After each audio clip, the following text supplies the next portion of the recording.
Hello everyone, welcome back to our YouTube channel golden number 1 classes. तो आज हम start कर रहे हैं परमुटेशन कॉम्बिनेशन का टॉपिक, जिसमें हम स्टार्ट करेंगे फंडामेंटल प्रिंसिपल ऑफ काउंटिंग। तो फंडामेंटल प्रिंसिपल ऑफ काउंटिंग क्या है? देखो, हमारे पास दो इवेंट है, एक है इवेंट ए और एक है इवेंट बी। ठीक है, इवेंट ए जो अकर होगा m डिफरेंट वेज में, और इवेंट बी जो है वो अकर हो सकता है n डिफरेंट वे में। ठीक है, तो टोटल नंबर ऑफ अकरेंस यानी कि a और b की मिला के अगर हम अकरेंस निकाल लें तो वो क्या होगी? इवेंट a और b की वो होगी, क्योंकि a m में है और b n में है, तो m मल्टीप्लाई बाई n होगी। ठीक है, फॉर एग्जाम्पल एक रूम है, उस रूम में 5 डोर है। मान लो एक डोर ये हो गया, ये 2, 3, 4 और ये 5। ठीक है, in how many ways can a person enter the room? कितने रस्तों से एक पर्सन रूम में एंटर कर सकता है? Through one door and come out through a different door. ठीक है, यानी कि एक डोर से वो जाए और किसी और डोर से वो वापस आए। अब वो पर्सन है, उस पर्सन की मर्जी कि वो इस डोर से जाएगा या फिर इससे जाएगा या फिर इससे या फिर इससे या फिर इससे। यानी कि कमरा है, उस कमरे के 5 गेट हैं, उन 5 गेट में से किसी एक गेट में से जाएगा। ठीक है, तो उसके पास कितने ऑप्शन हैं? 5 ऑप्शन हैं। ओके, अगर मान लो वो इस गेट में से चला गया, अब उसको वापस आना है, वापस आने के लिए वो इन चारों में से किसी एक गेट से आएगा, तो इसके पास कितने ऑप्शन हुए? 4। तो कितना हो गया टोटल? आने और जाने का कितना हुआ? टोटल वेज हो गए 20। ठीक है, तो 20 क्या बनेगा इसका आंसर? अब है फैक्टोरियल नोटेशन। कंटिन्यू जो प्रोडक्ट होती है नेचुरल नंबर की, वो क्या होती है? फैक्टोरियल होती है, जिसकी 1 multiply 2 multiply 3 4 5 up to n-1 into n। ठीक है, इसको हम क्या कहेंगे? n factorial. जिसकी 5 फैक्टोरियल निकालना है, 1 इंटू 2 इंटू 3 इंटू 4 इंटू 5। तो इन सब की प्रोडक्ट क्या हुई? 120। अब देखो, अगर हम n फैक्टोरियल की बात कर रहे हैं तो उसका मतलब हम उसको क्या लिख सकते हैं? n इंटू n-1, है ना? क्योंकि जिसकी 5 फैक्टोरियल को क्या लिख सकते हैं? 5 मल्टीप्लाई बाई 5-1 मतलब 4 फैक्टोरियल। फिर उसके बाद 5 मल्टीप्लाई 4 फैक्टोरियल को क्या लिख सकते हैं? 4 मल्टीप्लाई बाई 3 फैक्टोरियल। हम ऐसे इसको तब तक लिखेंगे जब तक 0 फैक्टोरियल ना आ जाए, और 0 फैक्टोरियल हमारे पास होता है 1। ठीक है, 1 फैक्टोरियल भी 1 और 0 फैक्टोरियल भी 1। n फैक्टोरियल कब डिफाइन नहीं होगा? जब नेगेटिव इंटीजर हो। अगर माइनस का 5 हुआ और फैक्टोरियल हुआ -5 का फैक्टोरियल, तो वो नहीं होगा डिफाइन। ठीक है, ये सिर्फ होल नंबर्स के लिए होता है डिफाइन। आगे है वो परमुटेशन। क्या होती है? परमुटेशन का मतलब होता है अरेंजमेंट। ठीक है, परमुटेशन मीन्स क्या होता है? द अरेंजमेंट्स, यानी कि हमने अरेंजमेंट करनी है।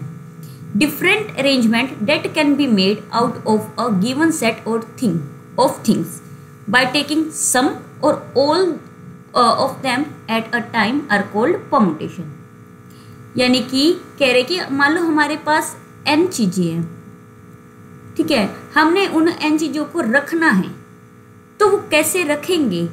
कौन सी चीज कहाँ आएगी? वो हमारे पास होती है अरेंजमेंट करनी।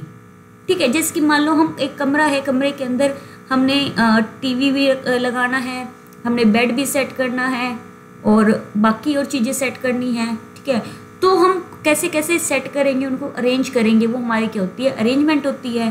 ठीक है, और कई बार क्या होता है कि हम कभी बेड को कैसे रखते हैं, कभी कैसे, वो हमारी क्या होती है? अरेंजमेंट होती है।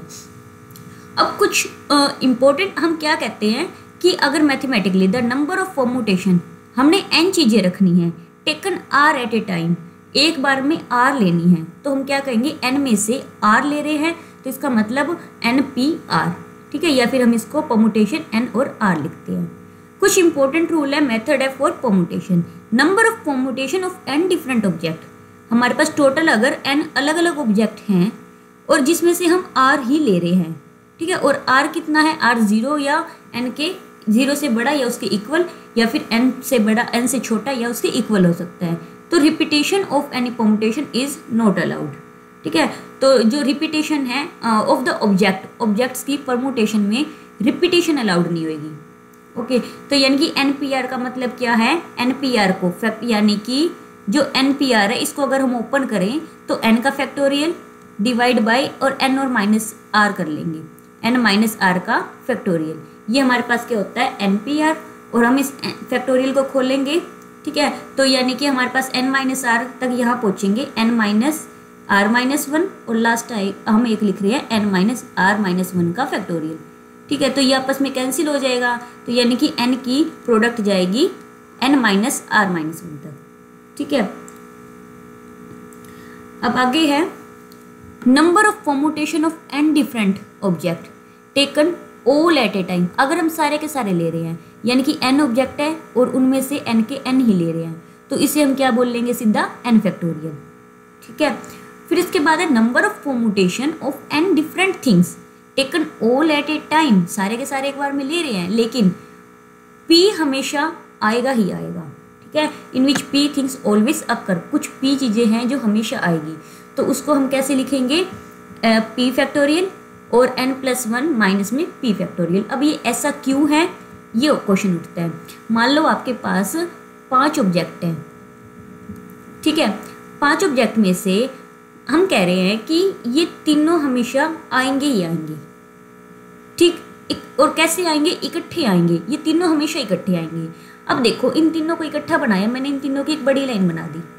अब ये तीनों की एक बड़ी लाइन बनी और ये बाकी 2 छोटी छोटी लाइन होगी।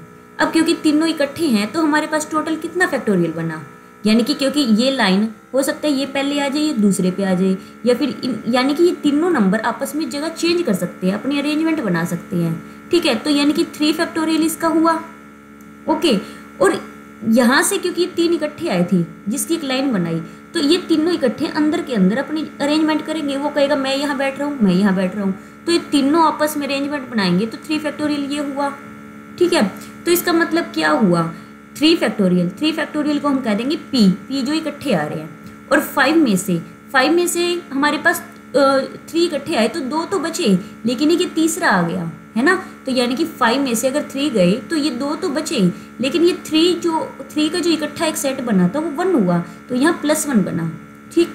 तो इसका मतलब ये जो 5 था वो हमारे पास n था, ओके। n में से 3 मतलब p था और ये +1, और इसका हमने क्या बनाया यहाँ पर, ये फैक्टोरियल। तो इसलिए p factorial multiply by n minus p plus 1 factorial. तो ये हमारे पास फॉर्मूला बनता है। आगे है the number of permutation of N different object taken are at a time. R को एक बार में ले रहे हैं, ठीक है। और when particular x things always include, हमेशा इंक्लूड करनी है। इंक्लूड करनी है मतलब जिसको इंक्लूड करना है उसको रखेंगे। कुछ ऑब्जेक्ट है, मान लो हमारे पास एन की वैल्यू मैंने कुछ 8 ले ली, 8 में से मान लो मैंने आर की वैल्यू 5 ले ली और एक्स की वैल्यू 3 ले ली, ठीक है। तो कुछ ऐसा हम सोच के चलते हैं। अब जो ये 8 चीज़ें हैं, 8 हमारे पास क्या है, ऑब्जेक्ट हैं, 1 2 3 4 5 6 7 8। इन 8 में से क्या कह रहे हैं, r at a time taken are at a time, यानी कि 5 लिया मैंने यार, इनको एक बार लेना है। और इसमें से 3 ऑब्जेक्ट ऐसे हैं जो हमेशा आएंगे, ठीक है। तो 3 ऑब्जेक्ट अगर हमेशा आ रहे हैं तो 2 नहीं आ रहे, 3 हमेशा आ रहे, 2 आ भी सकते, नहीं भी आ रहे।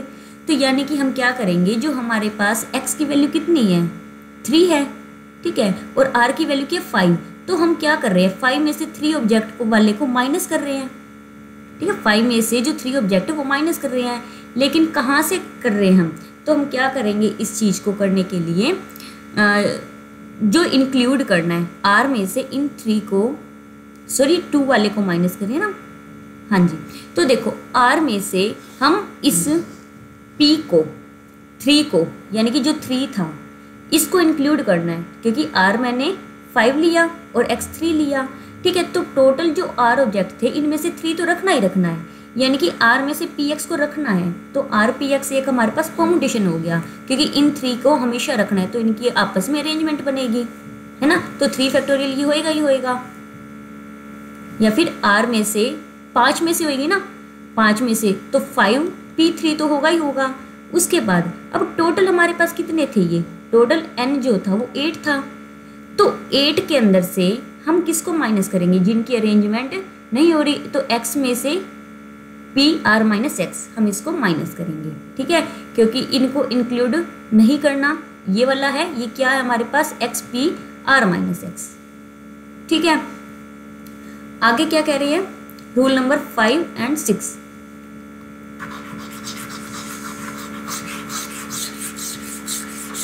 रूल नंबर 5 क्या कह रहे हैं, the number of permutation of N different object taken are at a time. आप कह रहे हैं कि आर एट ए टाइम करना है, लेकिन x particular things are always excluded, मतलब हमेशा बाहर निकालनी है। टोटल एन में से जो हमेशा बाहर निकालनी है, तो एक्स पी आर को हमेशा बाहर निकालना है, तो n minus x P r, ठीक है। यहाँ पर इंक्लूडेड था तो ये बना, और यह एक्सक्लूडेड है तो ये बनेगा, ओके। फिर उसके बाद है the number of permutation of N different object taken are at a time with repetition is allowed. Repetition is allowed का मतलब क्या है कि एन चीज़ें हैं, उनमें से क्या कर रहे हैं, आर एट ए टाइम कर रहे हैं, मतलब एन फिर से एन फिर से एन, वो कब तक चलेगा, जब तक आर टाइम, क्योंकि आर एट ए टाइम है, तो यानी कि एन की पावर आर टाइम क्या होगी, एन की पावर 1 है, और यानी कि आर टाइम क्या होगी, ऐड होगी, तो बेस सेम पावर ऐड, यानी कि 1 कितनी बार आ रहा है, आर टाइम आ रहा है, तो एन पावर आर हो गया, ठीक है। नेक्स्ट क्वेश्चन है the number of permutation of n object taken all at a time when p object are alike of one kind, यानी कि पी ऑब्जेक्ट बिल्कुल सेम से हैं, क्यू दूसरे काइंड के हैं, और उसके बाद r of different object another kind हो गए, तो remaining objects are different is given by. तो टोटल हमारे पास कितने हैं, एन फैक्टोरियल। एन फैक्टोरियल में से जो रिपीट हो रहे हैं वो पी फैक्टोरियल और क्यू फैक्टोरियल और आर फैक्टोरियल रिपीट हो रहे हैं। फॉर एग्जांपल मेरे पास 1 1 2 2 3 3 3 4 ऐसे है, ये टोटल कितने हैं 1 2 3 4 5 6 7 8, ये 8 फैक्टोरियल हो गया, डिवाइड बाई 1 2 बार रिपीट हो रहा है तो इसके नाम का 2 फैक्टोरियल, 2 2 बार रिपीट हो रहा है तो डिवाइड बाई 2 फैक्टोरियल, 3 3 टाइम हो रहा है तो डिवाइड बाई 3 फैक्टोरियल, ये 1 टाइम हो रहा है तो 1 फैक्टोरियल, ठीक है। तो ये इसका कॉन्सेप्ट बनता है। आगे है 8th रूल 8 क्या कहता है,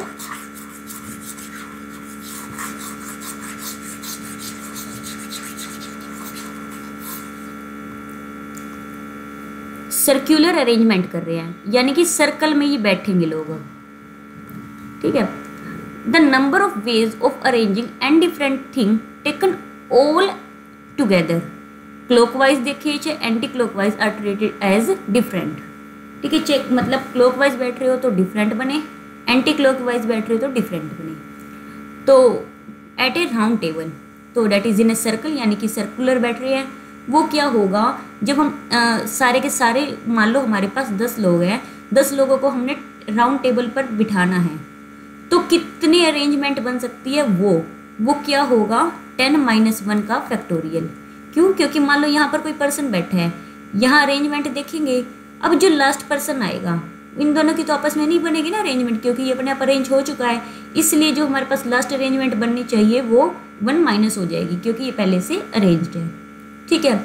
जैसे कि एग्जांपल है how many ways 5 person be seated at a round table, तो क्या करेंगे 5 माइनस में 1 का फैक्टोरियल, यानी कि 4 फैक्टोरियल, ठीक है।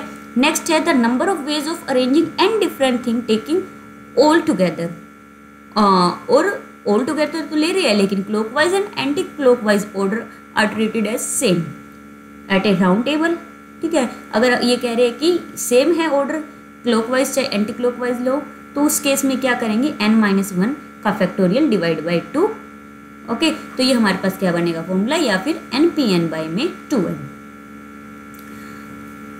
अब आगे है जैसे कि क्वेश्चन ये बीड्स के ऊपर है। बीड्स हमेशा क्या होते हैं, जैसे कि मान लो एक माला है, उसके अंदर जो बीड्स है वो क्लॉकवाइज देखो चाहे एंटी क्लॉकवाइज देखो ये सेम रहेंगे। मान लो ये बीड्स डाले हुए हैं, ठीक है, क्लॉकवाइज देखो चाहे एंटी क्लॉकवाइज देखो सेम रहेगा।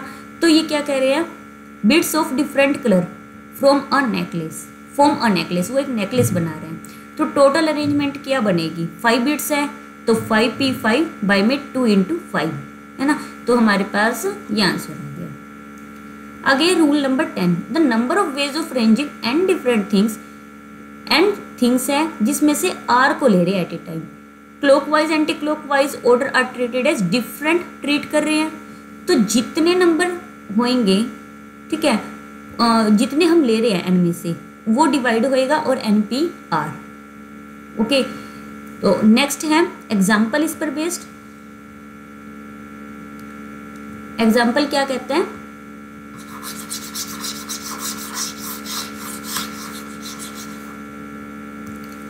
अब 5% है, सीट है, बैठे हैं। पिछले में क्या था, पाँचों के पाँचों पर्सन पे निकालना था। उसमें से 5% भी सीटेड एट 4 प्लेस, 4 प्लेस पर है राउंड टेबल पर। तो वो क्या होएगा, 5 में से 4 और डिवाइड बाय, क्योंकि 4 है तो डिवाइड बाय 4 आ जाएगा। ठीक है, number of ways arranging n different things taken are at a time. और यहाँ पर क्या है, क्लॉकवाइज और एंटी क्लॉकवाइज सेम ले रहे हैं, तो क्या होएगा एन पी आर, क्योंकि वह ऑल ले रहे तो एन पी एन था, तो ये n p r divide by 2r, यानी कि 4 बीट्स हैं 6 में से।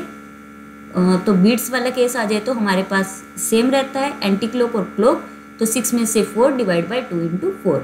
ठीक है, सोल्व किया तो 45 आया। अब करते हैं हम फर्स्ट क्वेश्चन।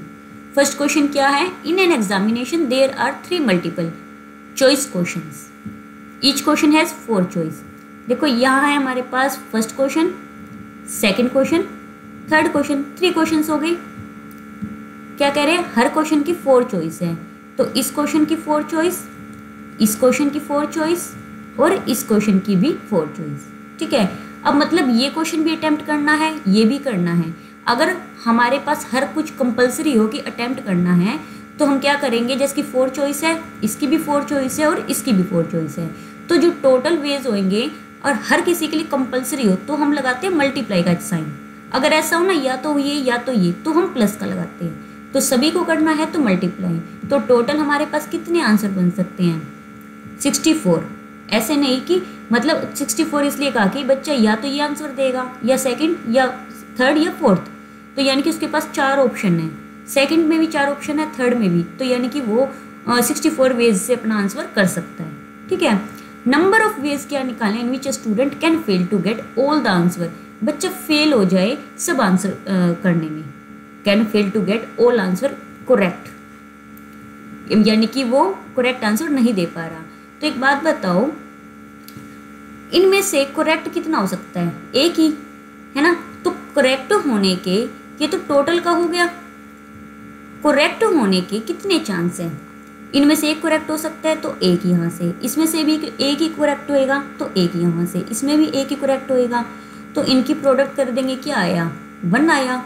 तो यानी कि फेल होने के कितने चांस हुए, टोटल में से करेक्ट वाले को माइनस कर दो, कितना हुआ 63, मतलब 63 चांस क्या है, वो फेल हो सकता है करेक्ट आंसर करने में। तो यानी कि ऑप्शन डी क्या बनेगा, करेक्ट। नेक्स्ट है find the number of 4 letter word. कितने लेटर वर्ड है, 4, 1 2 3 4, with or without meaning which can be formed out of the letter of the word rose। Word कैसा है, ROSE, where the repetition of letter is not allowed, यानी कि repeat नहीं होना चाहिए। ठीक है, अब फर्स्ट प्लेस पे जो भी आएगा, या तो R आ सकता है, या O आ सकता है, या S, या फिर E, यानी कि फर्स्ट प्लेस पर 4 में से कोई एक आएगा, तो हमने क्या लिख दिया 4, क्योंकि 4 वेज में फर्स्ट प्लेस है, फील हो सकता है। मान लो इसमें से R आ गया तो मैंने R को कट कर दिया। अब सेकंड प्लेस में क्योंकि रिपीट नहीं होना चाहिए इसलिए मैंने R को हटा दिया। अब मान लो हमारे पास ये 3 बचे, तो ये 3 में से कोई एक आएगा तो यहाँ 3 लिख दिया। अब मान लो O ही आ गया, ठीक है, तो O आ गया तो मैंने O को कैंसिल कर दिया। अब बचे S और E, यहाँ पर या तो S आएगा या E आएगा, तो ये 2 वे हो गए। अगर मान लो S आ गया तो इसको भी काट दिया, बचा कौन, E, तो E हो गया ये। तो यानी कि सभी ने आना है, कंपलसरी है 4 प्लेस पूरे करने, तो इनके बीच में क्या लगेगी, प्रोडक्ट। 4 3 ज़ा 12, 12 2 ज़ा 24, 24 1 ज़ा 24, मतलब कितने वेज हो गए, 24 वेज। तो ऑप्शन बी क्या रहेगा, करेक्ट रहेगा। ठीक है, नेक्स्ट क्वेश्चन है how many 2 digit even number. 2 digit यानी कि 2 रस्ते, 2 जगह बना दी, यहाँ पर 1 डिजिट आ जाएगी या दूसरी। यहाँ पर क्या कह रहे हैं, इवन होना चाहिए। From can be formed from the digit 1 2 3 4 5, the digit can be repeated 1 2 3 4 5। इनमें से कोई एक डिजिट यहाँ आएगी और एक यहाँ आएगी, और कह रहे कि डिजिट रिपीट हो सकती है, लेकिन एक कंडीशन ये है कि यहाँ पर इवन आना चाहिए, मतलब यहाँ पर या तो 4 आ सकता है या 2 आ सकता है, तो यानी कि 2 में से कोई एक आएगा, तो यहाँ पर 2 रास्ते हो गए। ठीक है, अब यहाँ पर कौन आएगा, यहाँ पर क्योंकि रिपीट हो सकता है, अगर मान लो यहाँ पर 2 डिजिट आ गई, डिजिट नंबर 2 आ गया, तो 2 यहाँ पर भी आ सकता है, और मतलब 2 को भी काउंट करेंगे, 1 को भी, 3 को भी, 4 को भी, 5 को भी, यानी कि 5 में से कोई एक आएगा, तो यानी कि यहाँ पर 5 रास्ते आने के, तो टोटल कितने रास्ते हो गए 10, तो यानी कि ऑप्शन सी क्या बनेगा करेक्ट आंसर। नेक्स्ट है क्वेश्चन नंबर 4। क्वेश्चन 4 में क्या कह रहे हैं, the number of 6 digit number that can be formed. अब 6 डिजिट है, 6 डिजिट हम बना लेते हैं 3 4 5 6, can be formed from the digit, किन डिजिट से बना रहे हैं 1 to 7, 1 2 3 4 5 6 7, so that digit don't repeat, digit repeat नहीं होनी चाहिए, and the terminal digit are even, terminal मतलब जो एंड में डिजिट आती है, एंड में तो ये भी आ रही है और एंड में ये भी आ रही है, कह रहे हैं कि रिपीट नहीं होनी चाहिए, तो यहाँ पर किस किस के आने के चांस है, यहाँ पर 2 आ सकता है, 4 और 6, 2 4 6 में से कोई एक आएगा, यानी कि यहाँ पर 3 में से कोई एक आएगा, तो 3 रास्ते हैं इस डिजिट को फिल करने के। मान लो यहाँ पर 2 आ गया, तो मैंने 2 कैंसिल कर दिया, तो यानी कि 4 और 6 में से यहाँ पर कोई एक आएगा, या तो 4 या फिर 6, यानी कि इस सीट को फिल करने के 2 रास्ते हैं, तो मैंने यहाँ पर 2 फिल कर दिया। ठीक है, मान लो यहाँ पर 4 आ गया, कैंसिल। अब देखो 2 भी गया 4 भी गया, बचा कौन 1 3 5 6 7, है ना, टोटल कितनी डिजिट बची 1 2 3 4 5 डिजिट बची, तो 5 में से कोई एक यहाँ आएगी, फिर एक मान लो 1 आ गया, फिर 4 बच गई, 4 में से कोई एक आएगी, तो 3 आ गया मान लो, फिर 3 बची, 3 में से कोई एक आएगी, 5 मान लो, फिर 2 बची, 2 यहाँ लिख दिया। इन सब की क्या कर देंगे आपस में हम प्रोडक्ट। ठीक है, तो प्रोडक्ट करेंगे तो हमारे पास देखो क्या आंसर बनता है 15 60 एंड 60 ये हो गया, 2 2 ज़ा 4 4 3 ज़ा 12। ठीक है, 12 की 16 से प्रोडक्ट कर देंगे हम, तो क्या आंसर बना हमारे पास 720, तो ऑप्शन डी क्या रहेगा करेक्ट। ठीक है, नेक्स्ट क्वेश्चन है 5th क्वेश्चन। 5th क्वेश्चन में क्या कह रहे हैं, if 11 member of a community is sit at a round table, एक राउंड टेबल है, यहाँ पर 11 मेंबर 1 2 3 4 5 6 7 8 9 10 11 बिठा दिए, कह रहे कि राउंड टेबल पर बैठे हैं, so that president and secretary always sit together, यानी कि मान लो ये प्रेसिडेंट और सेक्रेटरी है, इन दोनों की कोई एक सीट बन गई। ठीक है, तो दोनों की जब हमने सीट जोड़ दी है तो कितने बने टोटल 11 थे, 11 में से बने 10, क्योंकि इन दोनों की तो एक सीट होगी, अब टोटल सीट कितनी है 10 सीट है। अगर हमारे पास n सीट हो तो राउंड टेबल पर हमारे पास कितनी अरेंजमेंट बनती है n-1 फैक्टोरियल अरेंजमेंट बनती है, तो यानी कि 10-1 9 फैक्टोरियल अरेंजमेंट ये बनी। ठीक है, अब जो ये है सेक्रेटरी और प्रेसिडेंट ये अपनी एक दूसरे की अरेंजमेंट करेंगे, वो कहेगा मैं यहाँ बैठूंगा और वो यहाँ बैठूंगा, दोनों एक दूसरे के साथ थोड़ा सा करेंगे कि बैठने का इस सीट के ऊपर यहाँ पर या फिर यहाँ, तो इनकी कितनी अरेंजमेंट है 2 है, तो यानी कि 2 इसके साथ हो जाएगा 2 फैक्टोरियल मतलब 2 ही, तो इसके साथ हो जाएगा मल्टीप्लाई, मतलब बन गया 9 फैक्टोरियल इंटू 2। ऑप्शन सी क्या रहेगा करेक्ट। ओके, नेक्स्ट है 6th question, find the value of n so that this, तो इसमें n की वैल्यू फाइंड आउट करनी है। आपको ये पता है कि NPR इक्वल होता है n फैक्टोरियल बाय में n-r फैक्टोरियल, तो NP4 क्या होगा n फैक्टोरियल बाय में n-4 फैक्टोरियल, और n-1 P4 क्या होगा n-1 फैक्टोरियल बाय में n-1 -4 फैक्टोरियल, और ये इक्वल किसके है 5/3 के, तो मतलब क्या बन गया, देखो n फैक्टोरियल को मैं लिख देती हूँ n इंटू n-1 का फैक्टोरियल डिवाइड बाय n-4 को मैं लिख रही हूँ n-4 इंटू n-5 फैक्टोरियल, ठीक है, मल्टीप्लाई। अब ये वाला जो डिवाइड है मल्टीप्लाई में जाके रेसिप्रोकल होगा, तो n-1 और -1 और 4 कितना हो गया, n-5, तो ये बन गया n-5 का factorial divide by n-1 factorial. अब देखो ये आपस में कैंसिल और ये भी कैंसिल, इक्वल में क्या आया 5/3, तो क्रॉस मल्टीप्लाई कर देंगे, 3 की मल्टीप्लाई यहाँ आई, ये हो गया 3n इक्वल टू इसकी यहाँ मल्टीप्लाई 5n माइनस में 20, ठीक है, 20 यहाँ के प्लस हो गया, 3 यहाँ के माइनस हुआ 2n, n की वैल्यू आ गई 10, यानी कि ऑप्शन बी क्या बनेगा करेक्ट आंसर, ठीक है। नेक्स्ट क्वेश्चन है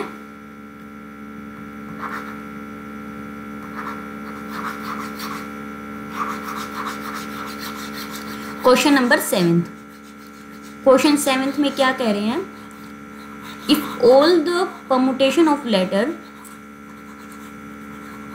एक सेकंड बस, all the permutation of letter of the word again, हमारे पास अगेन एक वर्ड है, ठीक है, are arranged in order as in dictionary, what is the 49th word, dictionary के अकॉर्डिंग अगर इसको अरेंज करें तो 49th वर्ड क्या होगा ये बताना है, ठीक है।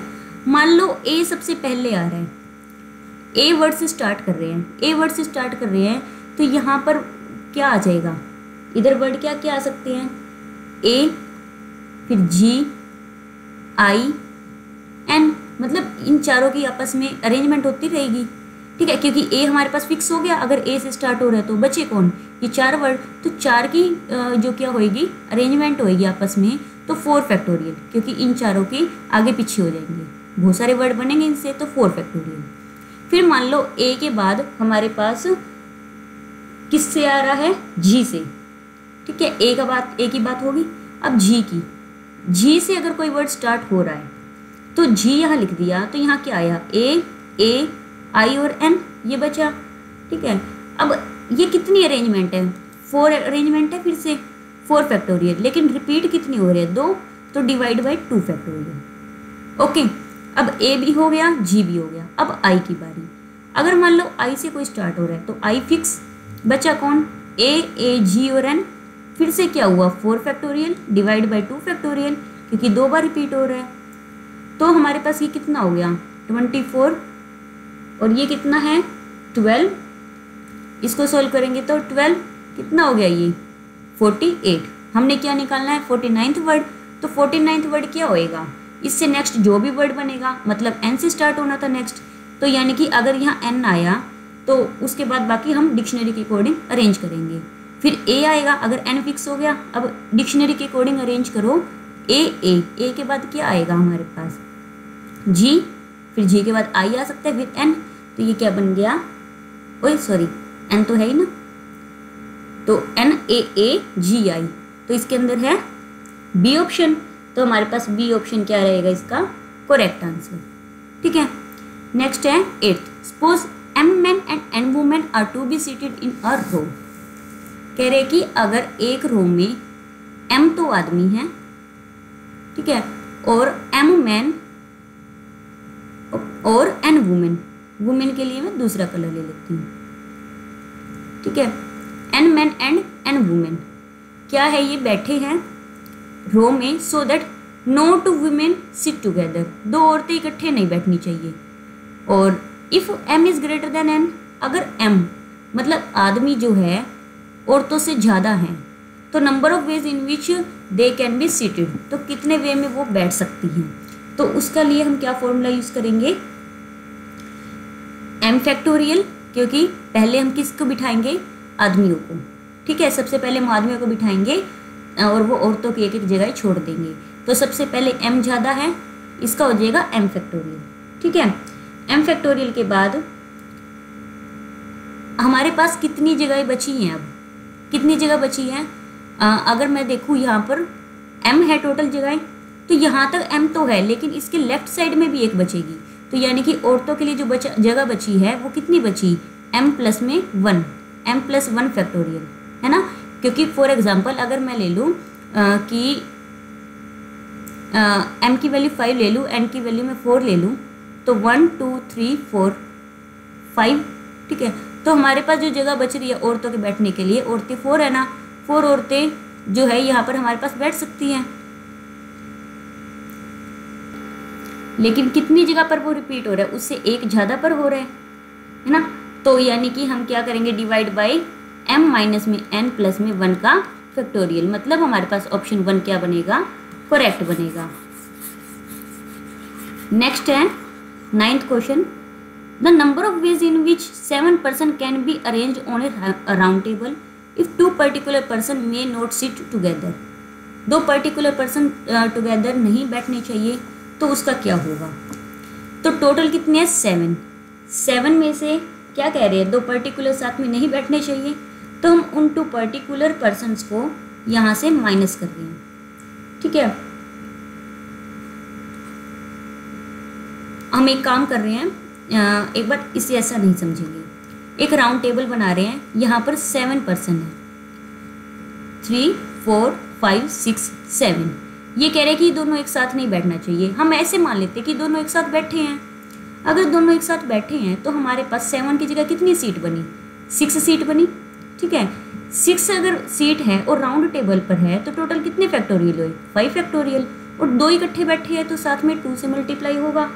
ठीक है, तो टोटल कितना हो गया, 240 हुआ। लेकिन हमारे पास टोटल पर्सन कितने हैं, 7। तो अगर मैं टोटल जो 7 थे पर्सन, 7 पर्सन के अकॉर्डिंग 7 माइनस 1 फैक्टोरियल बनता है राउंड टेबल पर, मतलब 6 फैक्टोरियल। 6 फैक्टोरियल कितना होगा हमारे पास, 720।